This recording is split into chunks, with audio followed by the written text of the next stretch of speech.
Hi అండి. ఎప్పుడు chicken, mutton కాకుండా ఒక్కసారి ఇలా వెజిటబుల్‌లో బంగాళదుంప కుర్మా ట్రై చేయండి. చాలా టేస్ట్‌గా ఉంటుంది.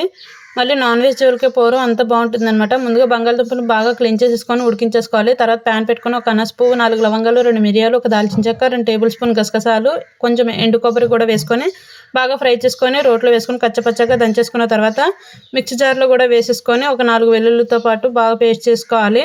తర్వాత కడాయి పెట్టుకొని 1 టేబుల్ స్పూన్ జీరా, ఆనియన్స్, పచ్చిమిర్చి, కరివేపాకు, టొమాటోసు, 1 టేబుల్ స్పూన్ సాల్ట్ కూడా వేసుకొని ఒక 2 మినిట్స్ మూత పెట్టి మగ్గించాలి.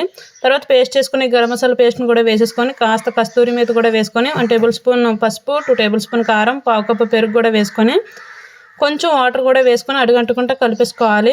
ఈ గ్రేవీ కొంచెం ఉడికిన తర్వాత స్మాష్ చేసుకొని ఉడికించిన పొటాటోస్ కూడా వేసేసుకొని మసాలా అంతా పొటాటోస్‌కి బాగా పట్టేటట్టు 2 మినిట్స్ మూత పెట్టి ఉడికించుకోవాలి. ఫైనల్‌గా కొత్తిమీర వేసుకొని సర్వ్ చేసుకొని చపాతీలో వేసుకొని తింటే చాలా టేస్ట్‌గా ఉంటుందండి. Bye bye.